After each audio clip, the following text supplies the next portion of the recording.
Hello, everyone, and welcome. Welcome to our session.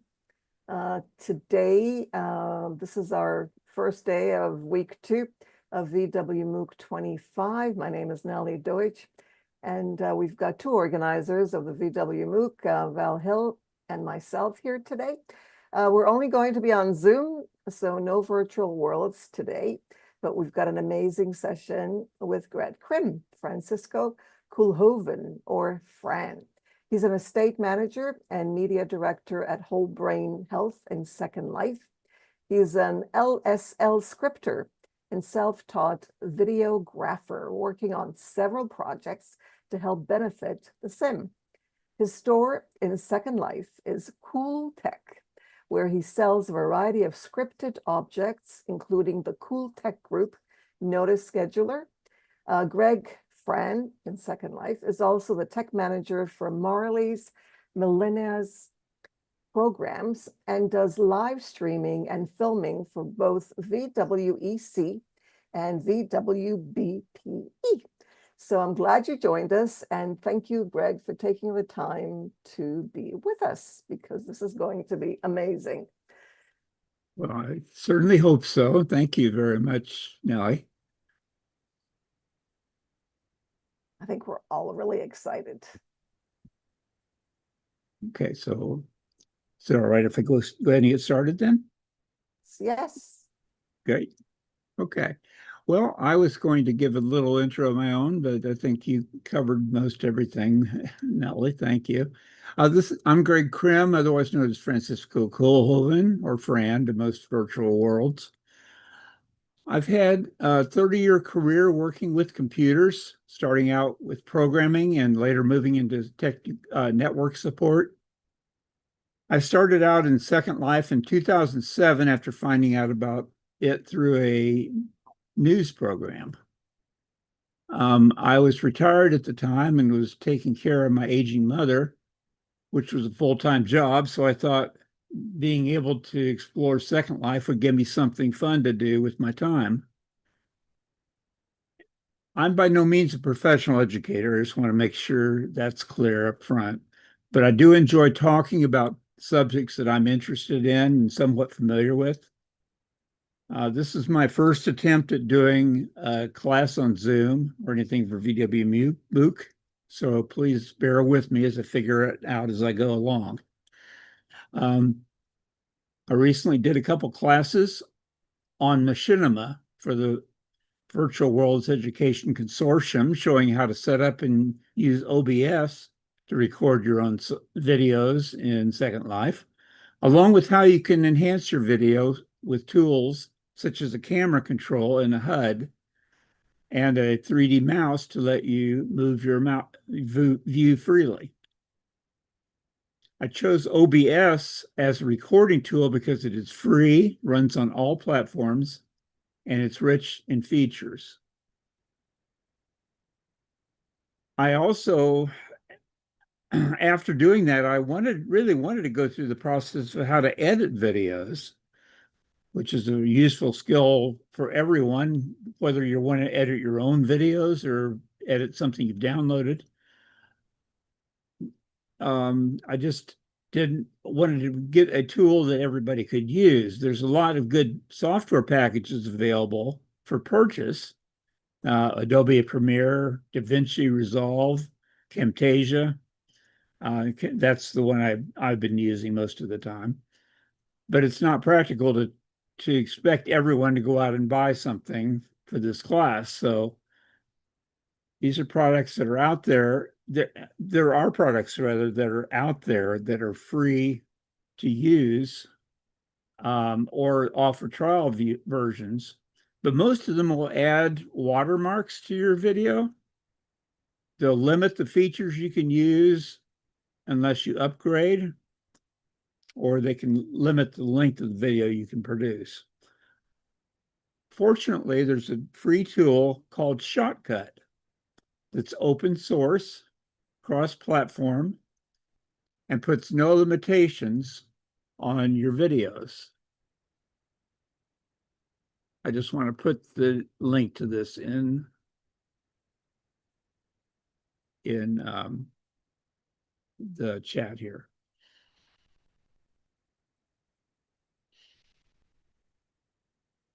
Okay. It can be downloaded from that address. Since I had never used it myself before now, I've been spending some time learning this tool over the past few weeks and still getting used to some of its peculiarities, let's say. Today, I'm going to show you some of its basic features and a few more advanced features. I've scripted a lot of what I'm saying today, but a lot of what I'm going to do is also going to be on the fly. So I'm hoping for the best. So just bear with me as we go.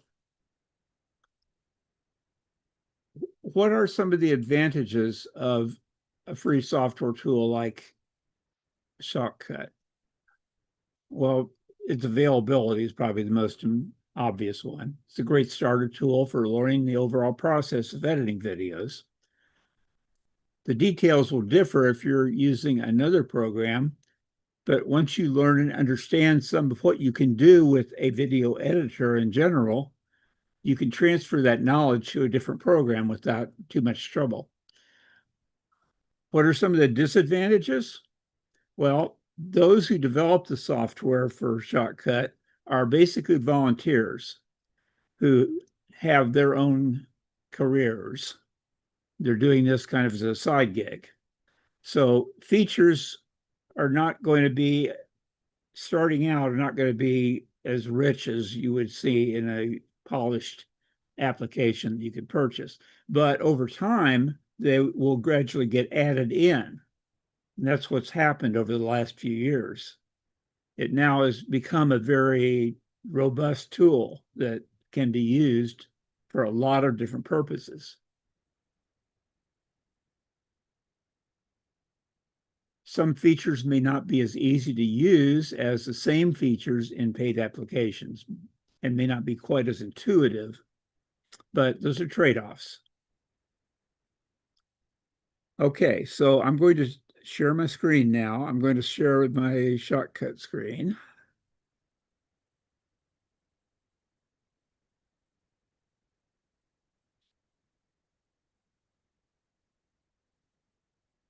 All right, hopefully everybody can see that now.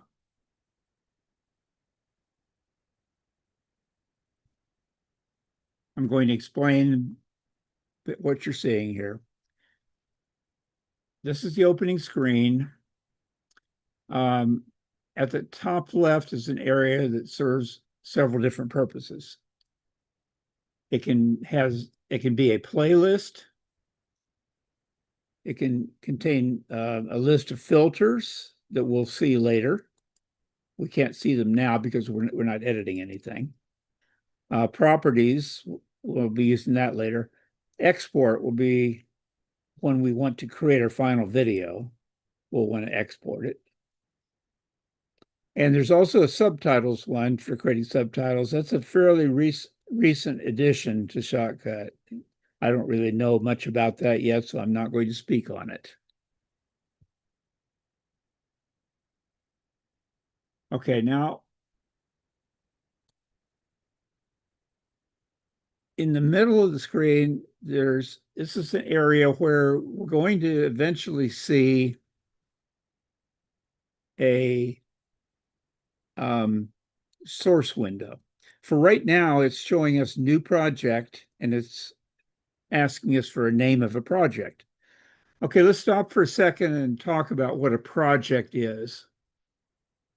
During the process of editing, I'm going to be bringing in multiple clips from different sources, editing them, maybe adding text to them, combining them together in certain ways to create a final video. This whole process of doing all this editing is your project. I can save that project at any point along the way. And it contains information about not just the video clips I brought in, but thing that I've done to those clips and anything I've added to them. So after saving a project, I can get out of Shotcut, come back into it clean, open the project that I saved, and I'll be right back where I was. So that's a very useful thing to be able to do. And that's true of any editing software that you're going to be using. So that's the most important concept to understand, is what a project file is. Okay, so I'll be demonstrating that, saving a project and bringing it back in as part of this. Now, I'm also using a program called Keystro, which is for the demo here. If you'll notice, if I right click on my mouse, if you look in the upper left corner, you'll see a picture of a mouse with the right mouse button clicked. So I can it'll visually show what my keyboard's doing. If I hit the letter S, it shows an S up there. So that's just something that I am using as part of the demo.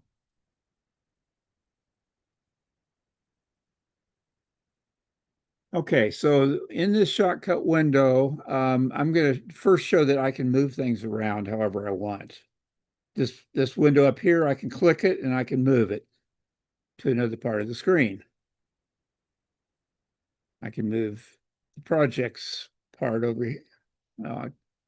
Yeah, the projects part I can click, I think right here, maybe. Okay, I can't do that. Never mind. Certain ones you can move, other ones you seem to be having trouble moving. But the idea is you can move them around.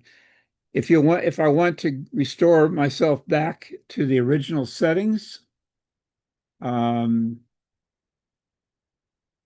going to go, it's under View, Layout, Restore Default Layout. That puts everything back the way it was. So just so you know, if you start working with Shotcut and you like to see windows in a different place, you can move them around and it'll stay there until you restore back. Okay, so there's a lot of redundancy built into Shotcut. There's features available up here in this toolbar. You can find the same features at different places under the menu. For example, there's export. You've got export up here. You've also got, you also have export available down here once we have a project available. So a lot of ways to do the same things. Also, there's a lot of keyboard shortcuts that Shotcut offers you. So if you want to take the time to learn those, and you probably will over time, certain ones will become very useful to you. So they'll save you time. Okay, so again, this area in the middle of the screen is where we're going to create a project. So I'm going to type in a name. I'm just going to call this project Edited Video.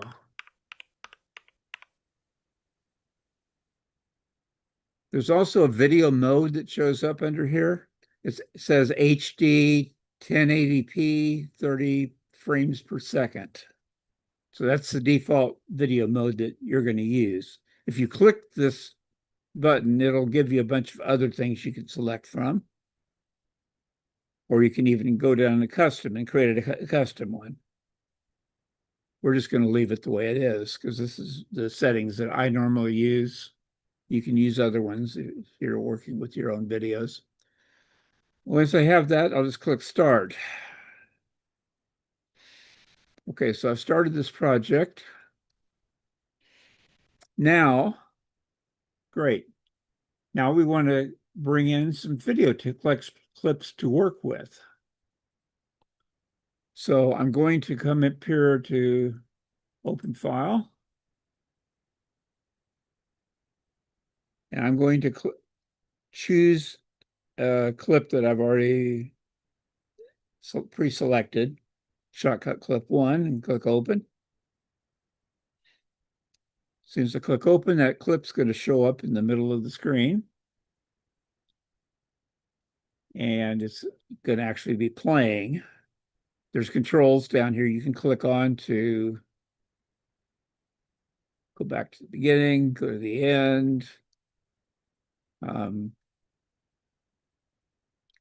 You can actually even edit the video here if you want.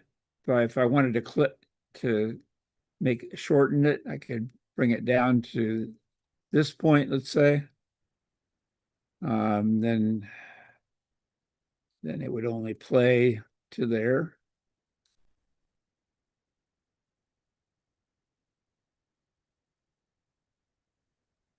Or I can bring it in from the beginning in.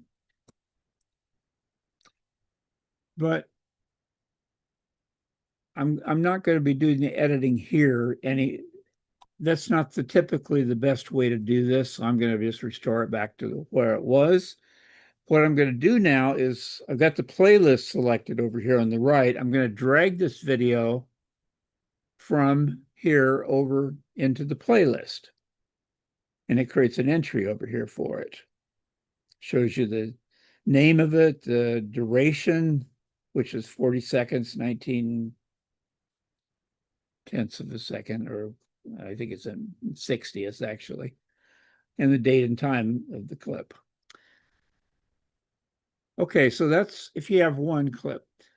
Now, if I can also open multiple clips. So if I open 2 and 3, for example, along with the one they are already selected, 2 and 3 will get placed into the playlist automatically, and it'll show you the last one clip that it opened. Now, the one thing that I don't like about this is the fact that when I open one clip, it does not put it into the playlist automatically. I have to drag it from here over to the playlist. And that's kind of a pain, to be honest, because you're going to be wanting to keep things in the playlist. That's really where you want to have this is kind of your master area for where you want to select clips from.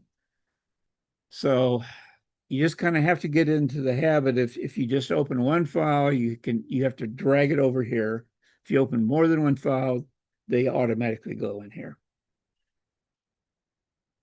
Okay, now we're going to start the editing process. I'm going to go back to clip 1. I'm going to drag it. I'm going to drag this now down to the timeline, which is where you're actually going to be doing most of your work. Okay, so once you drag it down to the timeline,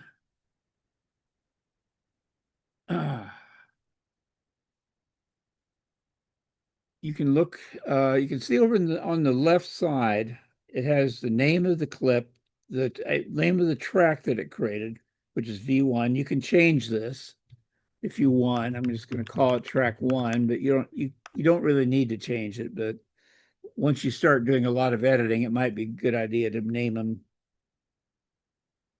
meaningful things. There's icons down here that you can click. If you click this one, it will lock the track, which means you can't make any changes to it. And that's useful if you're using multiple tracks and you want to be able to make changes on one that won't affect the other. So those are things that you'll learn as you go. You can also mute all the audio on the track by clicking this sound one and unmute. You can also hide the track by clicking the eye icon. And you can see it disappears from the source. When I click that, I click it again, it comes back. Okay, so those are some nice things to know about that. I can add a new track on here by right-clicking here and saying track operations. I can add an audio track or a video track.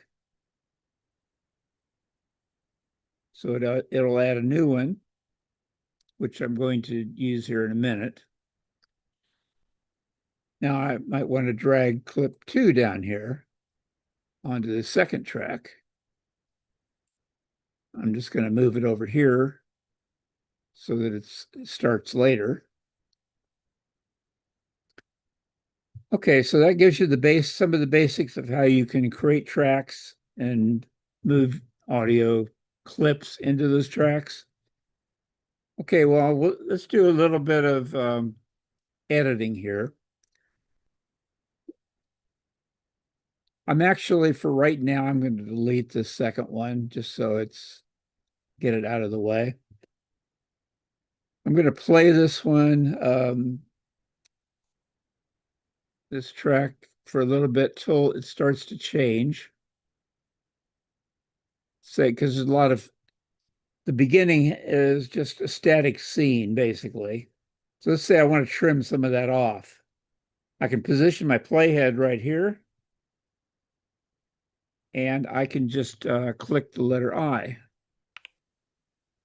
That'll trim it to that point.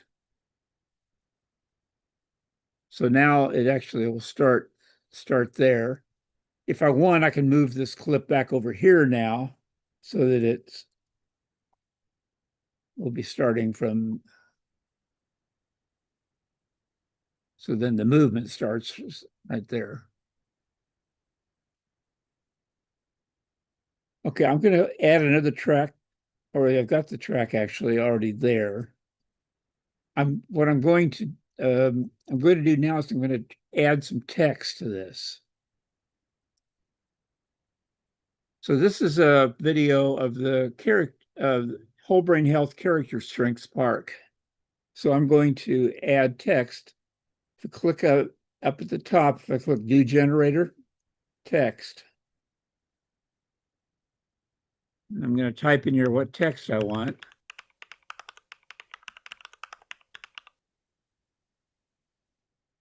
And click Open. Now, it's going to put that on your source window. And you notice it disappears, this is another thing that I don't particularly like about the interface, but you just kind of get used to it. Once it's there, all you have to do now, I have a track here I can drag it onto. So I'm going to drag it down onto track 2.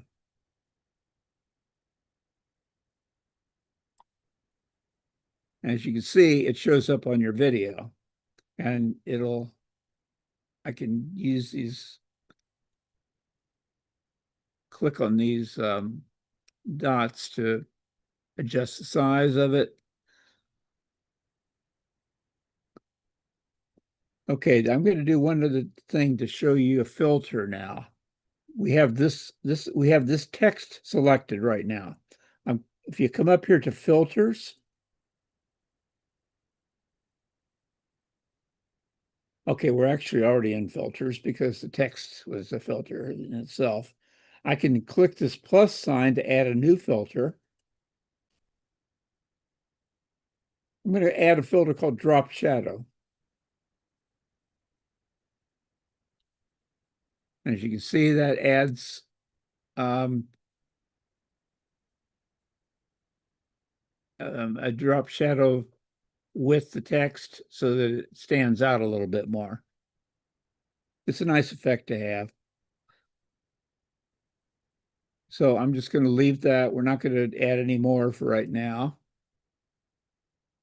And this text is going to play for as long as it shows here in the timeline. Then it's going to go away. Okay, let's say I want to come up here and stop it, right? Maybe here. Okay, I'm going to go back and click on the video that I'm playing right now, which is the clip 1.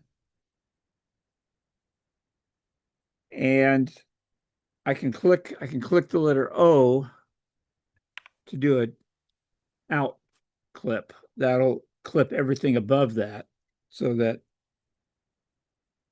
that ends it right there, basically. Okay, now I'm going to drag another shortcut, another clip from my playlist down here. I'm going to just go ahead and drag it onto this same track that the other one was. Okay, this is actually, I think, is another view of the same park. But here's what you can do now. If you have two tracks that are up against each other, you can click on this track and drag it to the left so it kind of overlaps the other track.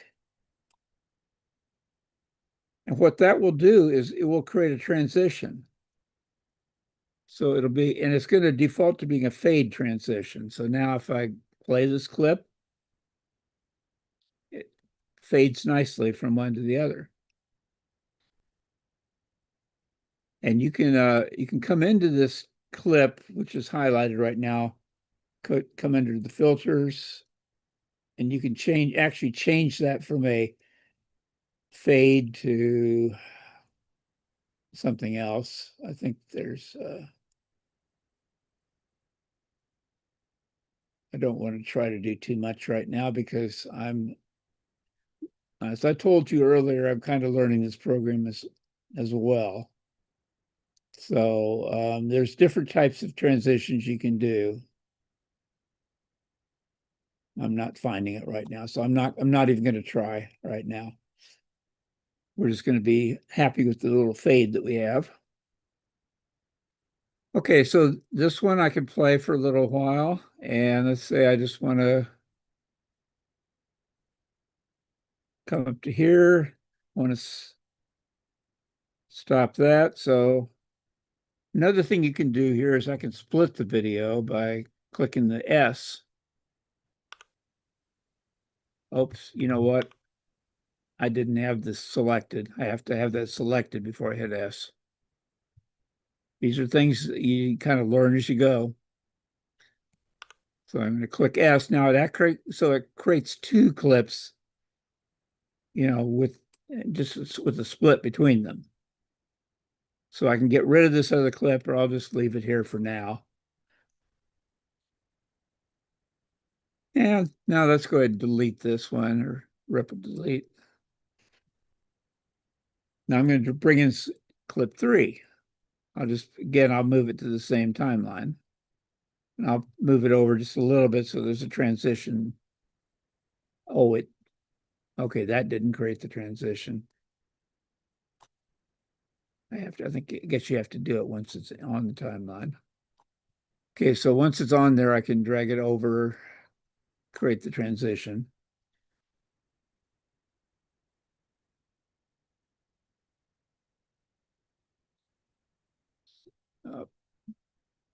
So that one will transition now. Okay, so let's say that's all we're going to do right now. So I'm going to flip this. I'm going to press O for out to delete everything past that point. Okay, so let's just leave this where it is. Okay, yeah, let's just leave this the way it is right now. Okay, so if I play the whole thing, this is what it's going to look like now.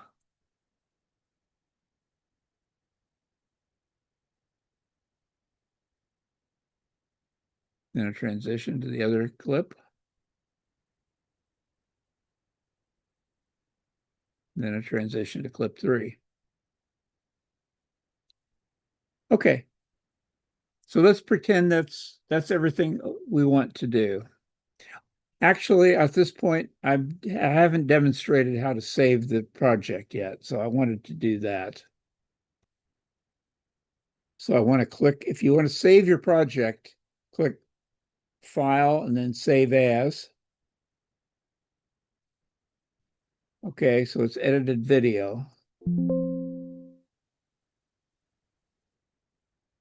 Okay, I also could have clicked the Save button on the toolbar. Okay, but now that I've saved it, if I close this out completely,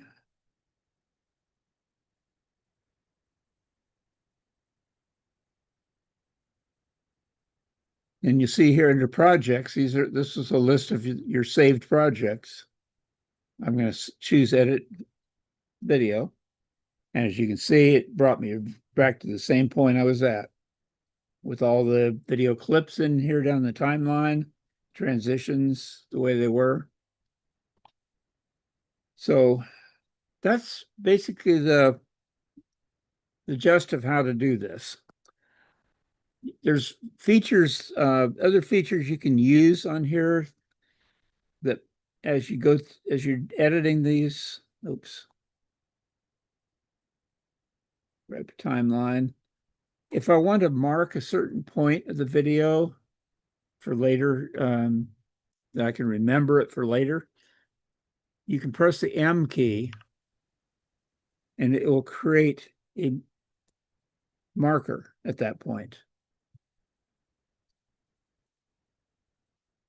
So as you can see, there's a little arrow here. It says marker 1.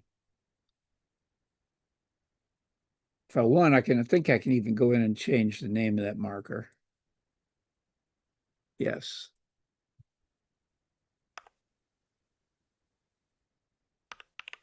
Oops.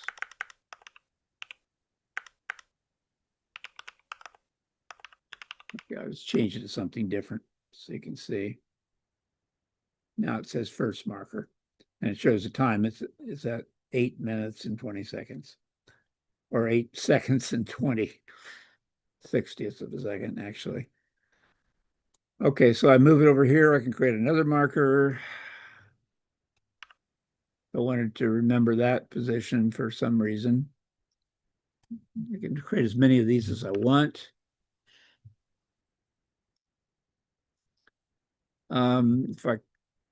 If I click the greater than or the less than sign, it'll move back to the previous marker. Greater than sign will move to the next marker. So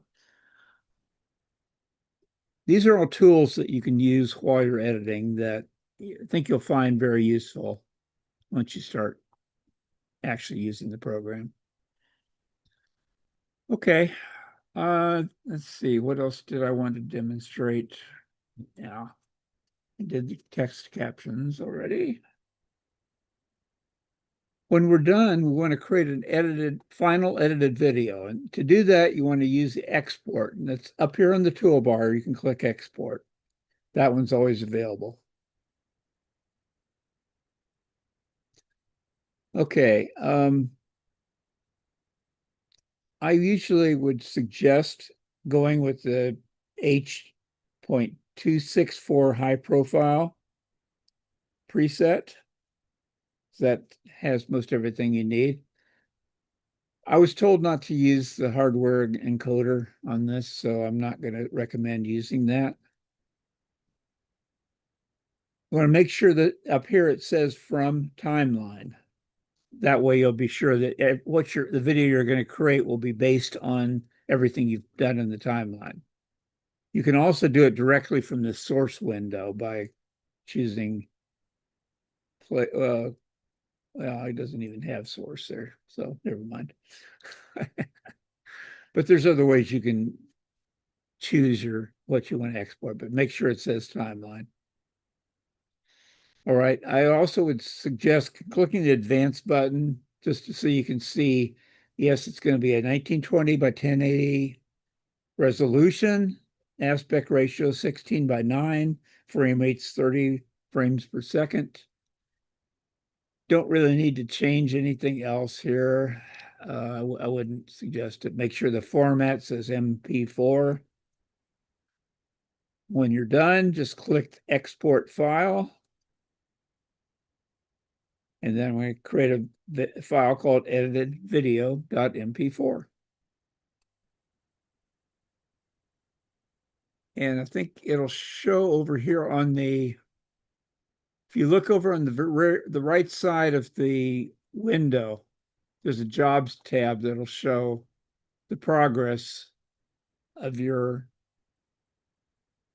export. So 60, 70% now, 80%, 90%. Okay, and now it's done. Okay, so you could go to that. You won't actually be able to see it right now because I don't have it. I'm only sharing this window, but you can now go to that window and you can actually play that. I could play that MP4 video that I just exported, and it would have everything that you just saw in the timeline with the clips and the transitions and all of that.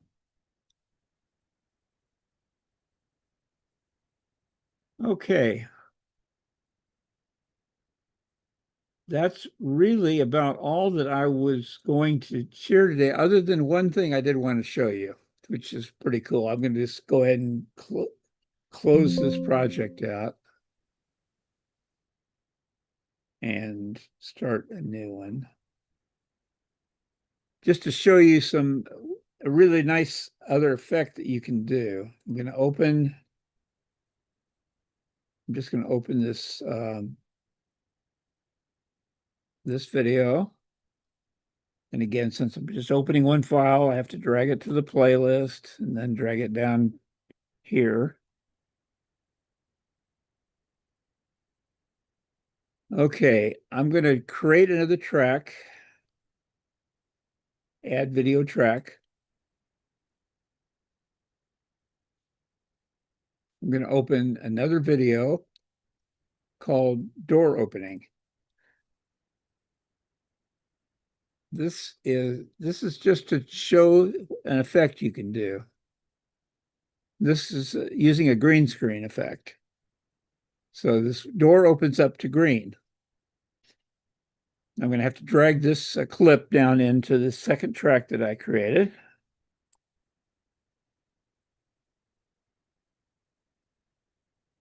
Now, with making sure that clip is selected, I'm going to go to filters.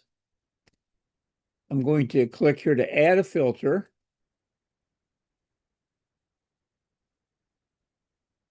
I'm going to add a filter called Chroma Key Simple. And what this is going to do is it's going to, anywhere on this upper video that it sees this key color, which is green, it's going to make it transparent. So now if I play this whole video,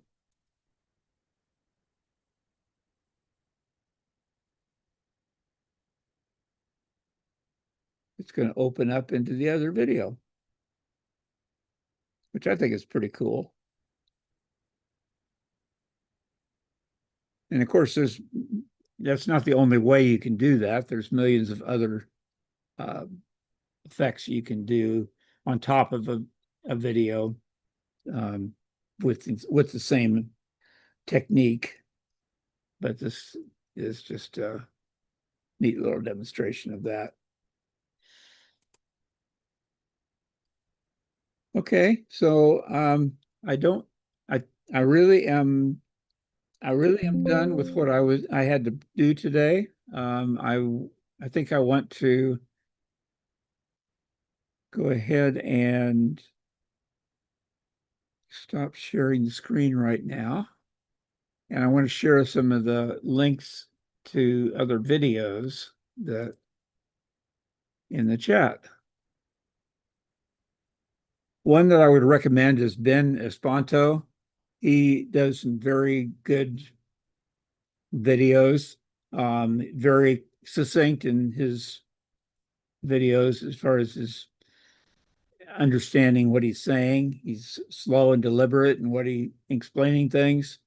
Only one of the only problems with it is some of his videos are pretty old, about 4 or 5 years old, so they may not all include all the features, but good thing to check out. He does a lot of travelog videos too, so you can get examples of how he uses Shotcut to produce the videos. Okay, well, I'm done with my part. So I thank you everybody for coming. Thank you. Thank you so much. Questions. I opened the video if you want to use your video, your camera, and audio, so we can see you and hear you and Okay. questions. I have a question um, about the effect of the door. Are there certain templates that you can use with your own images instead of adding the door? Can I have something else and it kind of has the same effect? Do you know? Yes. Yes. Okay. Glad you asked. In fact, I got that door image from a site, and of course, I don't have the link to it right handy right now. Um, I could probably figure it out. Let's So they're see. just images that you can use for that effect for the green There's right, there's background. preloaded images that you can use for that effect. You can also, I mean, you can also create your own green screen effects if you know how to do it. I would, it's not as easy to do. And it does require some um, more advanced knowledge, but it's easy to use the ones that are already created for you. But yeah, if you have, I wish I had that. Well, when you find it, maybe you can send it over to us. Yeah, We'll yeah, I share. will. Um, oh, wait a minute. Maybe I can get it from here. Let's see. Val says that she made a I green screen in Second Life by just using a Google image. I would be very careful with Google images because not all of them. I yeah, mean, you can get copyright yeah, we've talked mails. about that before. Yeah, Oh yeah, that's definitely something you have to be careful of that. yes. That's I did paste the link of the site that where I got that from. Pixabay is fine. Yeah, Yeah, yeah. there's plenty of others to choose from there too. That Dora one was one I thought was particularly good. So, but there's other things you might want to overlay on top of your video. So, um, so yeah. Any other questions or comments that you'd like? Feel free to open your mics and you can ask. I'll answer anything How, I'm able to. how do you feel now that you're trying something else after, I guess you used Camtasia for Temptation. for a long I time?